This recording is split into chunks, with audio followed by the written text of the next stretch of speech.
હું જઈ રહ્યો છું આજે જગન્નાથ રથયાત્રા જોવા માટે અમદાવાદની. હું જઈ રહ્યો છું જમાલપુર જગન્નાથ મંદિર, જ્યાંથી રથયાત્રા ચાલુ થાય છે. રથયાત્રા ચાલુ થશે ત્યારે લઈને આવશે. આ લાઈન છે જે મંદિર સુધી જઈ રહી છે.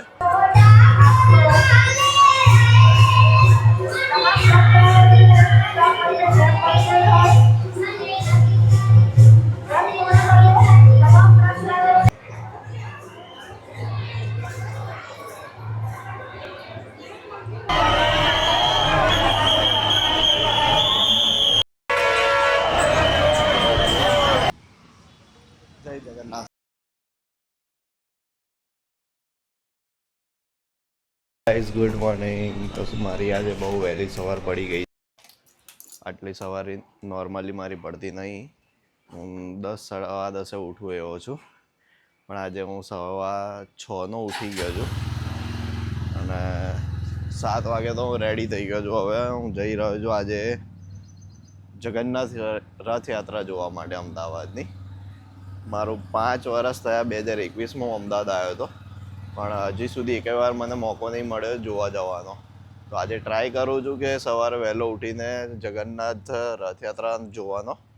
જો ભગવાનની કૃપા રહી તો સવારમાં મસ્ત દર્શન થઈ જશે. તો ચલો તમને બી દર્શન કરાવું અને હું બી દર્શન કરું. તો અત્યારે હું જઈ રહ્યો છું જમાલપુર જગન્નાથ મંદિર, જ્યાંથી રથયાત્રા ચાલુ થાય છે. હવે ત્યાં જઈને જોઈએ છે કે બાઇકનું પાર્કિંગ કેવી રીતે છે, કેમનું છે અને કેટલી ભીડ હશે અને જવા દે છે કે નહીં. તો જોઈએ હવે ત્યાં જઈને કે કેવી રીતે દર્શન થાય છે. હું કેમ કે પહેલી વાર જઉં છું એટલે મને બહુ એટલો આઈડિયા નથી, પણ તો બી મેં જોયેલા છે રૂટ્સ અને પાર્કિંગ. તો ત્યાં જઈને જોઈએ પાર્કિંગ વ્યવસ્થા કેવી છે.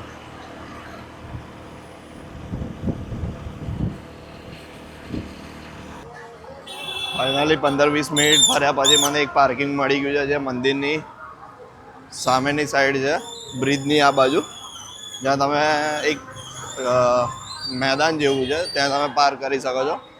અને વોકિંગ ડિસ્ટન્સ પર મંદિર છે અને ત્યાંથી જ રથયાત્રા નીકળવાની છે.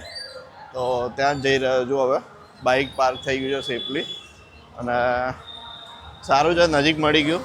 બાકી તો બહુ લાંબુ ચાલવું પડે એવું છે. બાકી તો ગીતા મંદિર તમે કરી શકો છો પાર્કિંગ.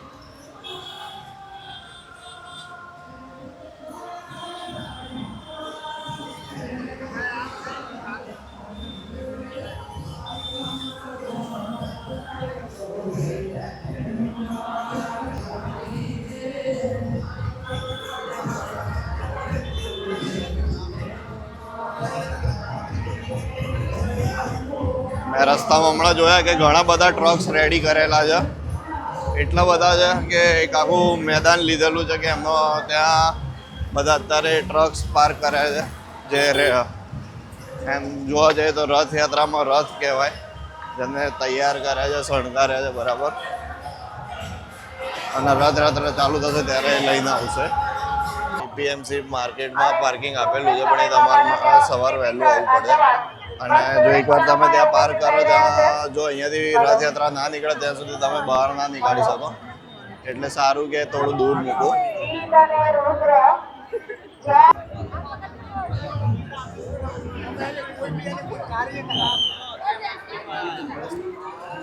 આ લાઈન છે જે મંદિર સુધી જઈ રહી છે.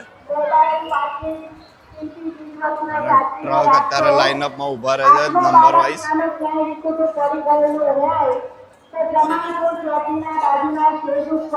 અને તમારી કિંમતી વસ્તુઓ લાયા હોય તો સાચવજો.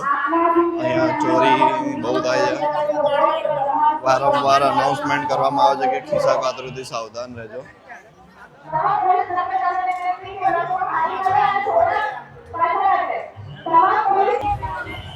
અહીંયાથી સીધી મંદિરમાં એન્ટ્રી થાય છે.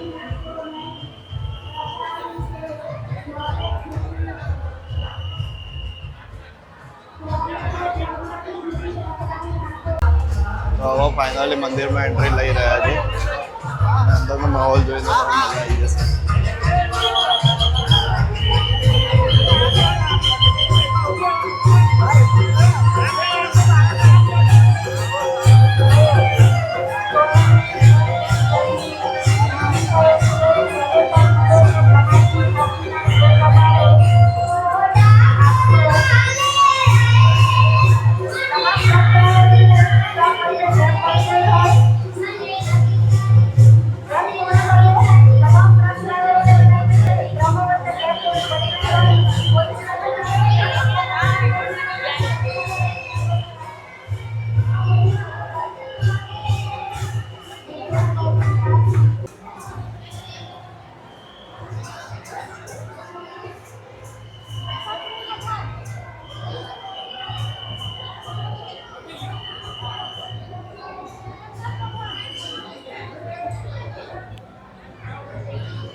દર્શન કરી લેજો બધા મંદિરમાં.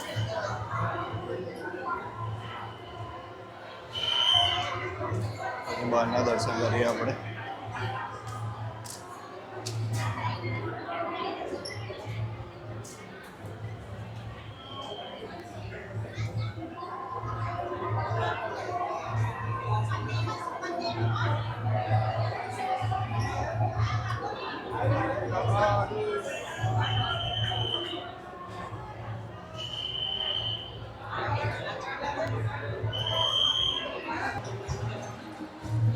મેઇન એન્ટ્રી છે મંદિરની.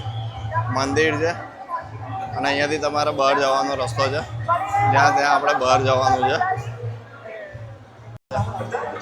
મંદિરેથી. ધીમે ધીમે રથયાત્રામાં જોડાશે. બહુ પબ્લિક છે, બહુ મંદિરે. અત્યારે દર્શન કરવા હોય તો અત્યારે શાંતિથી થઈ ગયા છે, તો સવારમાં વહેલા આવશો તો દર્શન થઈ જશે તમારા.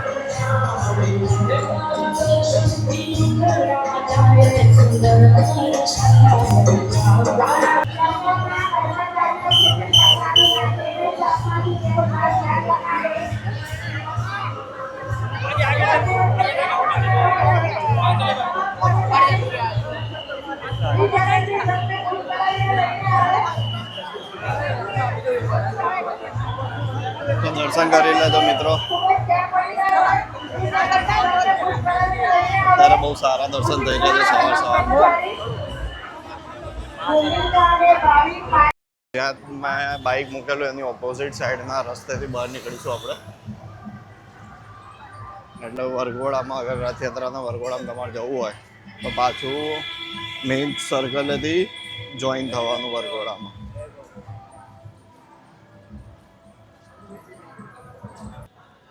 આની સામેની સાઈડ મેં બાઇક પાર્ક કરેલું છે. આપણે પાછા જઈશું જોવા માટે લેફ્ટ મંદિર સાઈડ.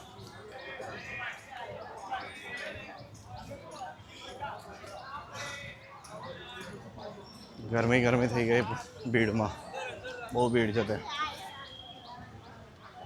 કારણ કે મારો તો ફર્સ્ટ ટાઈમ એક્સપિરિયન્સ છે, એટલે મને તો આજે જ ખબર પડી કે આટલી બધી બી ભીડ સવારમાં છે મંદિરે.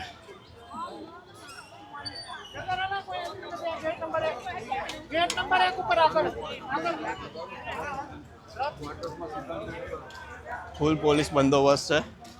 સુરક્ષાનું એટલું ધ્યાન રાખવામાં આવ્યું છે કે કોઈ બી આગુ પાછું ના થઈ શકે.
નંબરનો ટ્રક આવે છે. હજુ તો ઘણા ટ્રક બાકી છે.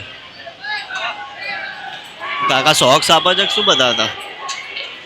લાગે તો એવું જ છે કે સોક્સ નાખ્યા ઉપરથી.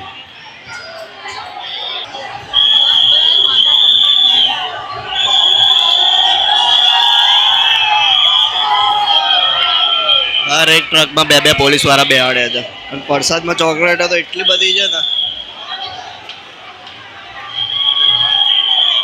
રામજી મંદિર યુવક મંડળ.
એક અમદાવાદની પોલીસ બોલાવી છે કે આજુબાજુના બધેથી પોલીસ બોલાવી દીધી પણ લાગે છે અમદાવાદમાં.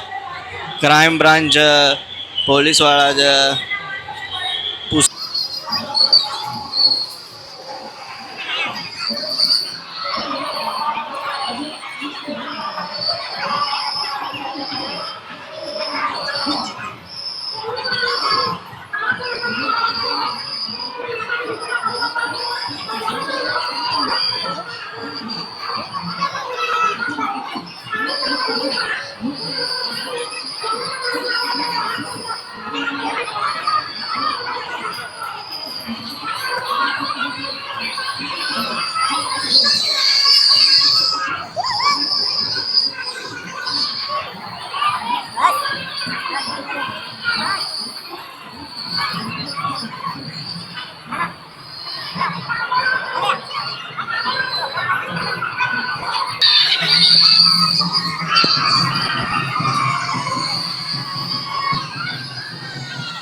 કહો છો કે ગરમીમાં પસીનો પસીનો થઈ ગયો છે અને હજુ તો ટ્રક આવવાનું બંધ થવાનું નામ જ નહીં દેતો. બહુ બધા ટ્રક છે.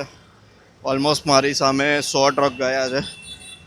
અને સવારે એટલો વહેલો ઉઠ્યો તો મેં કીધું ચલો હવે ઘરે જઈને થોડો આરામ કરી લઈએ, પછી ઓફિસના કામે બી વળગવાનું છે. તો હું નીકળું છું હવે અહીંયાથી ઘરે જવા માટે. મસ્ત દર્શન થઈ ગયા, મંદિરના બી દર્શન કર્યા, રથયાત્રાના બી દર્શન કર્યા. નેક્સ્ટ ટાઈમ ટ્રાય કરીશું નેક્સ્ટ યર કે આખી રથયાત્રામાં ફરવાનો મોકો મળે, સાથે આવવાનો મોકો મળે. બાકી ચલો મળીએ હવે. તમને હજી આ વિડીયો બી અપલોડ કરવાનો છે બનાવીને. તો ઘરે જઈશું, ફ્રેશ થઈશું, કારણ કે હાલત જોઈ રહ્યા છે તમે કેવી છે. ફ્રેશ થઈશું અને પછી થોડો આરામ કરીને ઓફિસ જવાનો ટાઈમ થઈ જશે. તો બસ બાય બાય. જય જગન્નાથ.